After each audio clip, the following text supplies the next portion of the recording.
Bom dia, boa tarde, boa noite. Em primeiro lugar, quero agradecer pela oportunidade de vir trazer um pouco do meu trabalho para vocês. Meu nome é Valéria Moura, sou enfermeira do trabalho, sanitarista, docente, gestora de políticas e estratégias.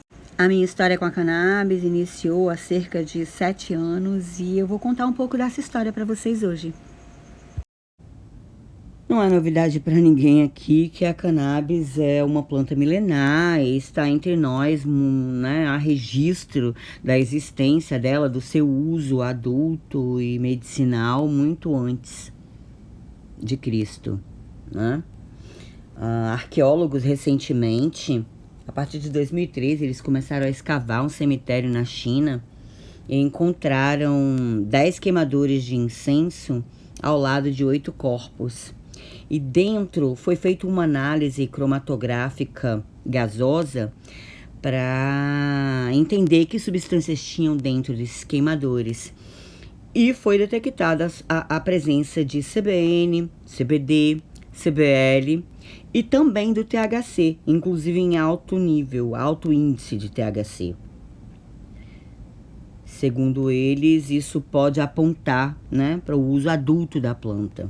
E na Mesopotâmia, por exemplo, há registro do uso da cannabis como medicina datados de antes de Cristo, mais de 4.000 anos, tá? Também era comum o uso do haxixe como medicina. Nos partos difíceis, por exemplo, eles usavam a cannabis fervida, a planta inteira, né? Fervida. Também tem registros nas tábuas sagradas, as receitas de óleo com a semente de cannabis. Também era feito cremes da planta inteira para o controle de dores, principalmente as dores do baixo ventre, dores de cólicas menstruais das meninas. E lá no Egito? Quase 3.000 anos antes de Cristo. A cannabis não era fraca não, viu? Para eles, a representação da sabedoria, da escrita, da astronomia, da arquitetura, da matemática, geometria e da contagem dos ciclos era essa mocinha aí. Nada mais, nada menos que Sexat. E adivinha o que era que ela tinha na cabeça? Na verdade, em todas as escrituras, né, todas as referências que se faz a Sexat, ela vem com essa folha de cannabis, né, desenhada aí acima da cabeça e com esse instrumentozinho aí que era usado, né, para medição, é um instrumento sagrado de medição, cujo a corda usada nele era de cânhamo, inclusive. Em 2020, numa cidade ao sul de Judá, em Israel, encontraram 2 altares de calcário que ficam em frente a um santuário ali da região. Nesses altares tinham vestígios, né? Tá vendo essas substâncias pretas aí, sinalizadas? Aqui. E aqui.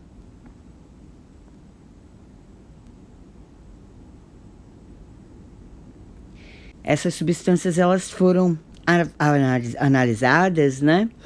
E encontraram vestígios de cannabis, em uma delas, vestígio de cannabis com esterco de animais, e na outra, incenso de cannabis com óleo, gordura animal também.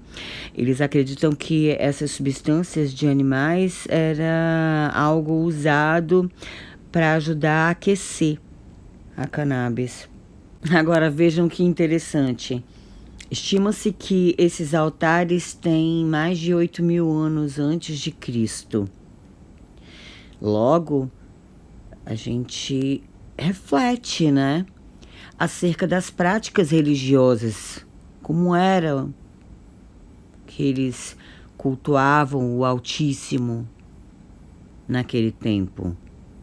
Sob o efeito de cannabis, eles fumavam, enfim. Vários estudiosos apontam para passagens bíblicas que mencionam a cannabis como uma substância de limpeza, limpeza energética, talvez fosse usada como uma forma de expandir a consciência, enfim.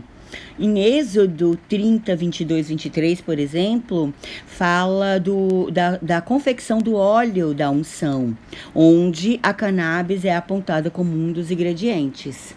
Bem, e assim ao longo da história a gente percebe que a cannabis foi fazendo parte da vida das pessoas, esteve presente em várias civilizações. Aqui nesse jornal, datado de 1843, em Londres, eles se referem à cannabis como uma excelente alternativa para o tratamento do tétano, crises convulsivas. Falam dos efeitos, né, da cannabis índica no organismo tanto dos animais quanto dos humanos. Acreditem, até para tratar os sintomas da embriaguez, a cannabis era utilizada.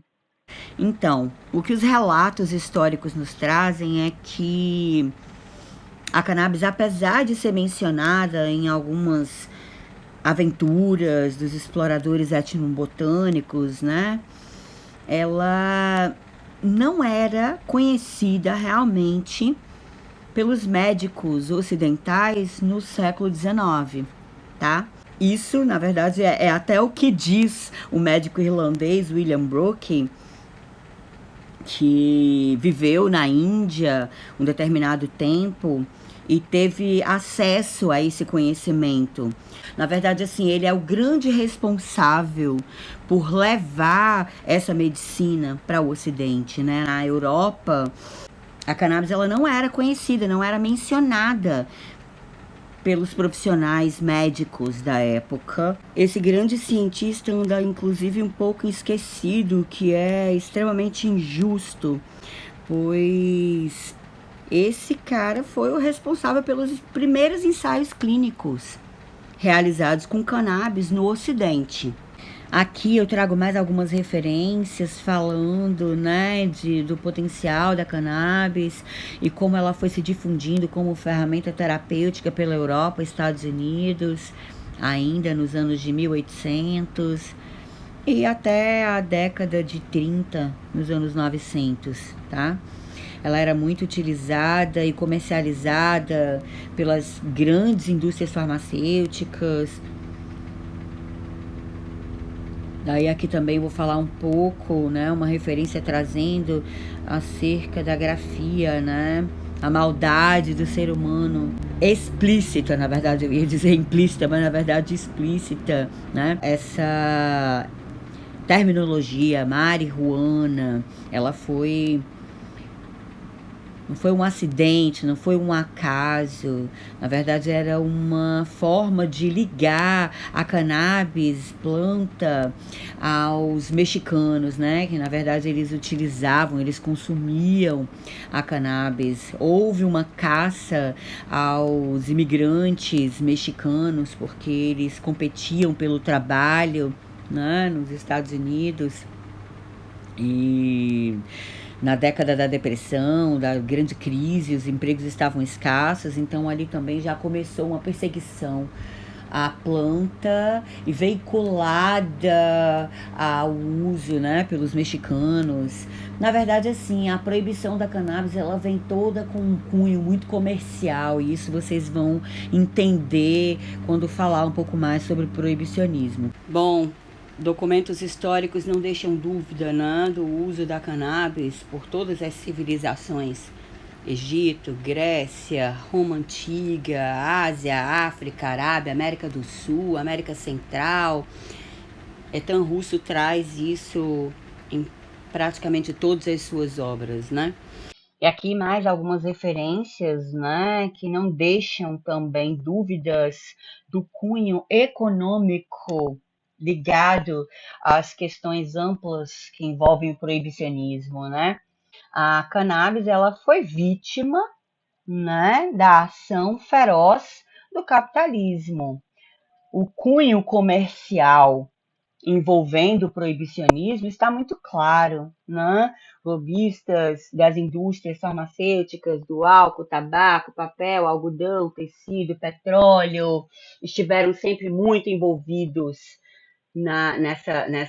nesse movimento de banição da cannabis da nossa vida, né?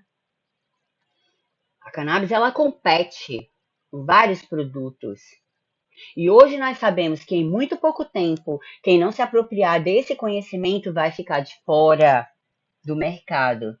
Porque cannabis é tecido, cannabis é suplemento alimentar, cannabis é medicamento, cannabis é fibra, cannabis é construção civil, cannabis é plástico, cannabis é tratamento para o solo, cannabis é energia limpa. Cannabis está em todas as áreas da vida humana.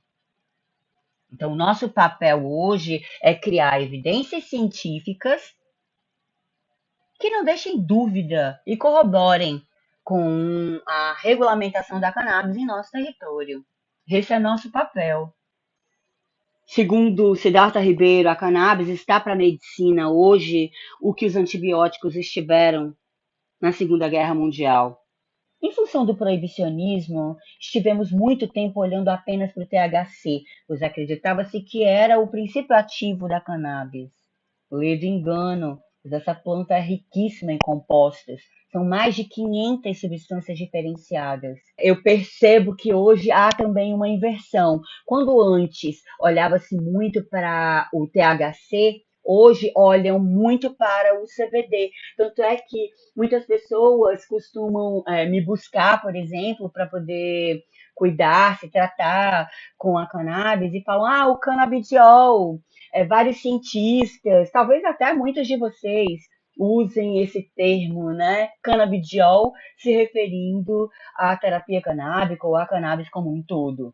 Quando, na verdade, a terapia com cannabis é extremamente customizável exatamente pelo fato da planta ter mais de 500 compostos. E hoje, evidências científicas comprovam que o uso da planta inteira, os remédios feitos com a planta integral, são os que trazem melhor resultado, porque a sinergia dos compostos é muito perfeita quando estão juntos. Chega a ser uma afronta separar essa planta, isolar compostos para usar individualmente. É óbvio que em um caso ou outro, onde se haja uma necessidade em função do organismo que vai receber esse medicamento, né, apresentar algum tipo de sensibilidade, se separa, mas no geral, a planta inteira traz um resultado muito melhor, tá? A plenitude vem com o efeito comitiva. Se vocês não escutaram falar ainda do efeito enturragem, efeito comitiva, com certeza vocês vão ouvir falar, tá? Etan Russo traz muito, Dr. Moscovitch também, e outros autores importantes da medicina canábica hoje traz, né, essa questão da sinergia entre os compostos e a necessidade de se trabalhar com a planta inteira, né? Exatamente pelo efeito, que é muito mais positivo quando estão juntos, tá?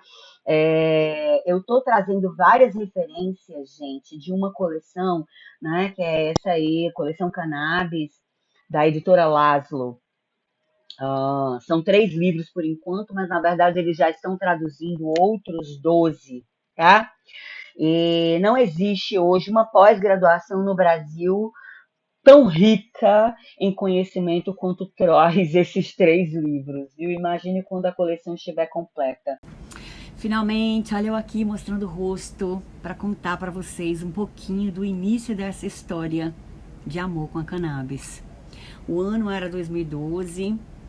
Eu vim da Europa passar um carnaval em Salvador, vinha de um quadro de sofrimento tremendo, que superava 25 anos já, sou portadora de um tumor de hipófise, né? E em função desse tumor, que era doença de base, eu desenvolvi vários outros adoecimentos, incluindo depressão, pânico, agorafobia. Eu vinha já de um contexto, desde a infância, de hiperatividade, TDAH, fui diagnosticada já quando adulta com autismo leve, né? E tive vários problemas comportamentais desde a infância. Então, eu vim para o Brasil para passar esse carnaval, mas mais para olhar um lugar para ficar, porque eu estava cansada daquele contexto de vida e já tinha desistido de continuar vivendo no mundo dos normais. Então eu encontrei esse apartamento, foi um caso de amor também, à primeira vista, literalmente, onde eu resolvi me enterrar viva por um período superior a 15 meses, foi mais ou menos isso, 15, 16 meses, por aí.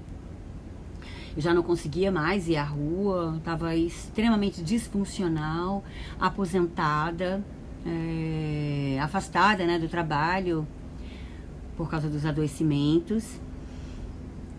Fazia uso de polifarmácia para controle dos adoecimentos, né, provocados pelo adoecimento de base, comportamento, enfim. Eu estava tomando 14 medicamentos diferentes na ocasião, incluindo a morfina, fato que me fez desencadear uma hepatite medicamentosa e também me colocou contra a parede para tomar uma decisão, né? Foi ali que eu precisei olhar para mim e decidir seguir com uma forma alternativa, que era como a gente chamava na época, de tratamento. Então eu comecei a fumar cannabis e comecei a ter uma resposta mesmo com a cannabis fumada. Eu fumava em torno de 5, 6 baseados por dia, né? E eram os únicos momentos de paz que eu tinha. Conseguia ficar sem dor, conseguia comer, conseguia dormir, refletir um pouco na vida, enfim. Mas o universo achou que estava pouco, resolveu me presentear com a visita de um ex-aluno do professor Rafael Michulan. Ele veio de Israel, ficou na minha casa e me ofereceu um óleo de CBD na época, que foi suficiente. No primeiro dia de uso, em 20 anos, foi a primeira vez que eu dormi uma noite inteira. E aí começou tudo. Eu já vinha estudando, né, empiricamente, formas de fazer o óleo da melhor forma, enfim. Eu preparei um videozinho aqui para falar um pouco dessa trajetória como enfermeira da cannabis e que me levou até aqui. Vamos lá. Ter acesso ao óleo integral de cannabis, me permitir experienciar o tratamento, trouxe uma quebra de paradigmas para a minha vida profissional. Como sanitarista, enfermeira do trabalho, profissional de saúde capacitada para a gestão da saúde coletiva, sempre fui muito focada em oferecer aquele cuidado humanizado aos pacientes. E a partir dos resultados da cannabis no meu próprio corpo, percebi que eu estava praticando a velha medicina tecnicista e era tudo que eu não queria. Eu fui induzida a mentir para as pessoas. Então eu rompi com tudo e me senti na obrigação de levar esse conhecimento a todos que ainda estão na escuridão da ignorância. E assim comecei a viajar por todo o país, plantando essa semente, cuidando de pessoas que são invisíveis ao sistema. Cuidei de AVC, depressão, ansiedade, câncer, hipertensão, diabetes, feridas crônicas e diversos outros adoecimentos. Dessa forma, ganhei projeção nacional e hoje, como enfermeira da cannabis, eu estou do Iapoque ao Chuí do país. Em um dado momento, me cansei de pregar no deserto e resolvi dialogar com quem detém a caneta, quem tem o poder de resolver nossas vidas e regulamentar a cannabis. Dessa forma, em todas as cidades, eu comecei a visitar vereadores, deputados, senadores, por onde eu passava. E foi assim que eu consegui chegar a ajudar na organização da primeira frente parlamentar pró-cannabis e cânhamo industrial no Brasil. Fui participando de várias audiências públicas, incluindo a primeira pela frente parlamentar na Alesp, em São Paulo. onde fiz uma das falas mais impactantes da minha vida como enfermeira da cannabis e acho que me consagrei como símbolo da luta pela regulamentação da cannabis medicinal no meu país. Normalmente as pessoas me perguntam, mas como assim uma enfermeira atuando em todas as pontas, usando a cannabis como ferramenta terapêutica? O que a maior parte das pessoas esquecem é que os médicos, eles são formados para raciocinar criticamente em cima de um sintoma, diagnosticar um adoecimento e tratar com alguma substância que venha controlar esse adoecimento. Já um profissional de enfermagem, ele é formado academicamente para raciocinar quanto à melhor forma de oferecer um cuidado que possa controlar esse adoecimento. Atuar usando a cannabis como ferramenta terapêutica requer mudanças, mas não só do paciente. Essa mudança ela tem que iniciar no profissional de saúde, tá? Se o médico ele prescreve o medicamento à base de cannabis e não acompanha esse paciente, ele está simplesmente oferecendo para o paciente um instrumento de legalidade. Não há plenitude de resposta terapêutica se não houver esse acompanhamento.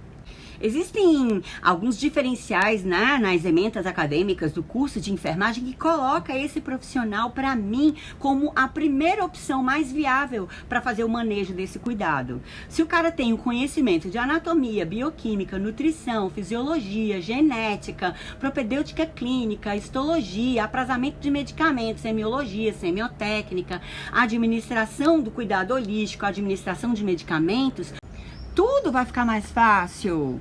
A cannabis é uma medicação extremamente customizável. Os resultados são extremamente diferentes de uma pessoa para outra. Então, se esse indivíduo ele tem todo esse conhecimento prévio, fica mais fácil para ele poder correlacionar a teoria com a prática clínica, entende? Então, assim, uma profissão complementa a outra.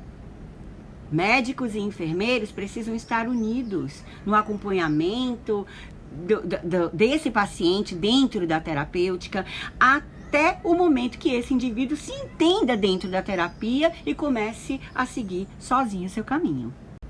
Outra coisa que a maior parte das pessoas e profissionais no geral se esquecem é que nós somos seres dotados de intuição, que o autoconhecimento é extremamente importante no acompanhamento e na resposta a uma ferramenta terapêutica.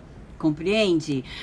Infelizmente, nós vivemos num processo de medicalização autoritária. Os médicos são colocados em cima de um pedestal de sabedoria suprema, e as pessoas, às vezes eu sinto até pena dos pobres dos meus colegas médicos, porque as pessoas elas chegam e falam, toma aqui, tá aqui minha saúde, você pega, tô com esse problema, resolva. As pessoas não querem se comprometer, de fato, com o seu cuidado, entende? A prática da medicina integrativa, ela traz isso. O indivíduo, ele não é só o centro do cuidado, mas ele também é o centro das decisões.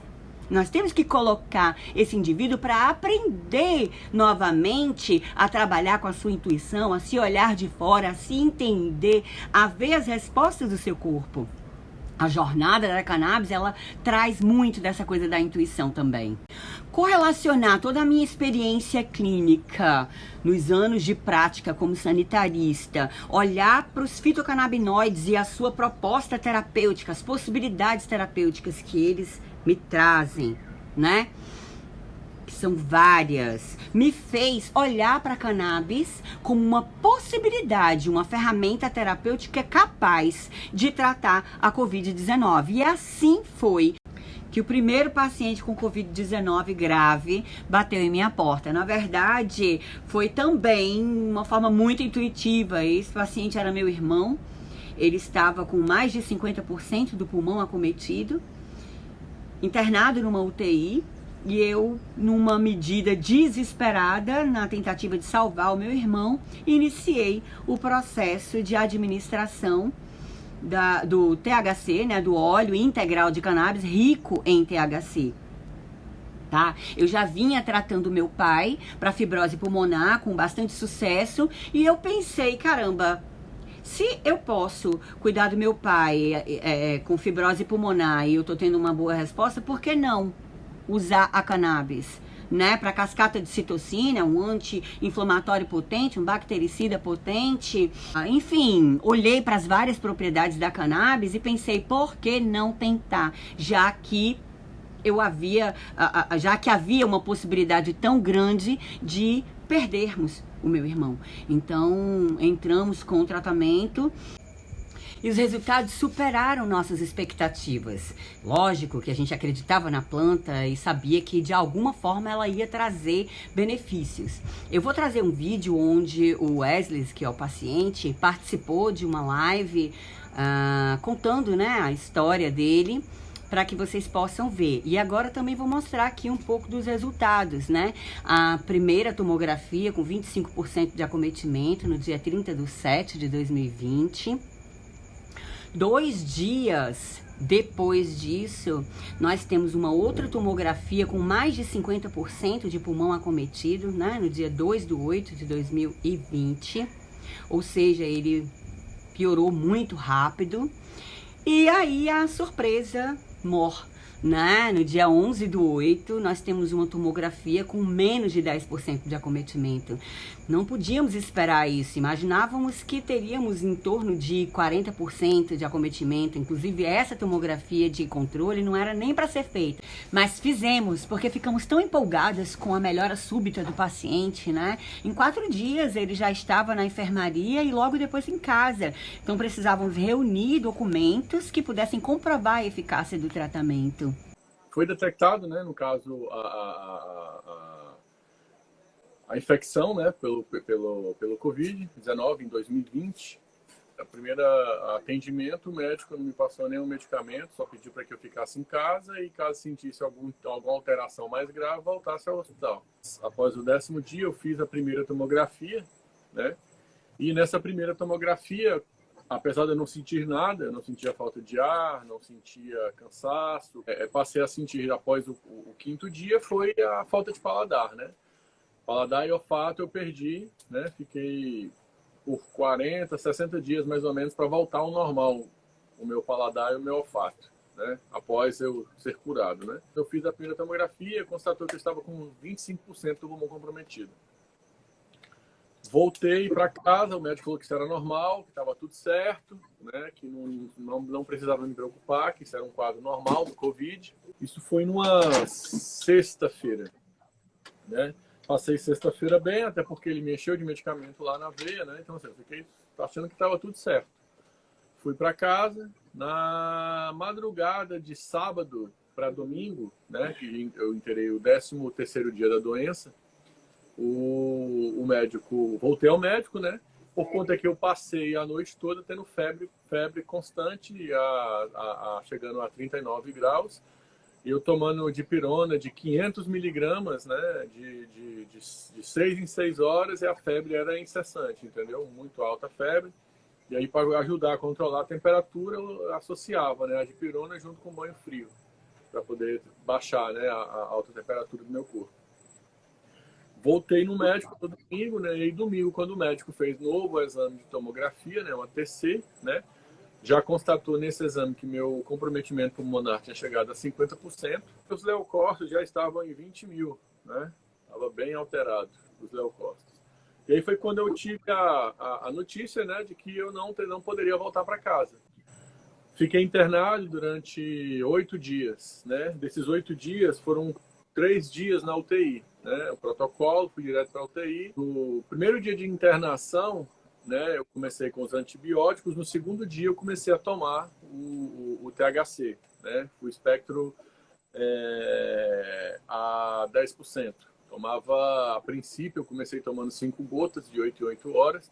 Eu estava completamente inapetente, além da sensação de medo, né, quando você interna, assim, quando você entra no elevador, né, e as pessoas te deixam lá na UTI, e as pessoas que ninguém pode te acompanhar, é você e Deus lá naquela sala ali, você entra já pensando assim, eu não vou sair daqui. Essa é a sensação de quando você interna com Covid, com o quadro de comprometimento, né, da forma como eu estava. Então, assim, a sua imunidade já abaixa exatamente por conta de você estar se sentindo assim tão deprimido, né, por conta da situação. O segundo dia que eu comecei a tomar o THC, eu estava inapetente, eu não comia, não conseguia comer, não tinha fome nenhuma, né? Assim, eu comia forçando, porque eu sabia que eu precisava me alimentar, né? Mas assim, eu não tinha vontade nenhuma de comer, inapetente total. No primeiro dia, no terceiro dia que eu passei tomando THC, eu já tive que pedir, né, para a nutricionista aumentar, dobrar a minha quantidade de comida, porque a comida que estava vindo para mim já não estava sendo bastante. Eu já estava começando a passar fome no hospital, entendeu? Devido à utilização do THC. Então, assim, a parte emocional foi espetacular, entendeu? A sensação foi assim, você nem acredita que algo pode tratar tão rápido dessa forma, tá? Os antibióticos que eu estava tomando, a princípio, eles não estavam conseguindo reduzir a minha carga viral. A carga viral continuava alta, mesmo tomando os antibióticos, né? Associando antibióticos. Se eu não me engano, eu estava tomando Rocefin e azitromicina, né, que é azitro, né? Eu estava tomando esses dois medicamentos, esses dois antibióticos intravenosos, né? Então, assim, quando eu entrei com o THC, foram coisa de 3 dias, a minha carga viral começou a baixar, né? Assim, claro, continuei tomando os antibióticos, né? Mas assim, foi a utilização concomitantemente, tanto o THC quanto os antibióticos que eu estava tomando naquele momento, entendeu? Com 8 dias de internado, eu recebi alta, né? Quando eu recebi alta, eu realizei um exame um ATC, né, de controle, para saber com relação à sequela, com relação a comprometimento. E aí, nesse exame de TC, já acusou que eu estava com um comprometimento, de quem estava com um comprometimento de 50%, coisa de 10 dias após eu receber alta, mais ou menos, a minha TC já apresentava que eu estava com um comprometimento de menos de 10%. Tá? Há um ano, mais ou menos, eu realizei uma nova TC por questão de controle. Eu tive uma nova suspeita de estar com Covid, como eu já tinha sido aquele ditado, né? Que gato escaldado tem medo de água fria, né? Então, quando eu comecei a ter alguns sintomas, eu corri no médico.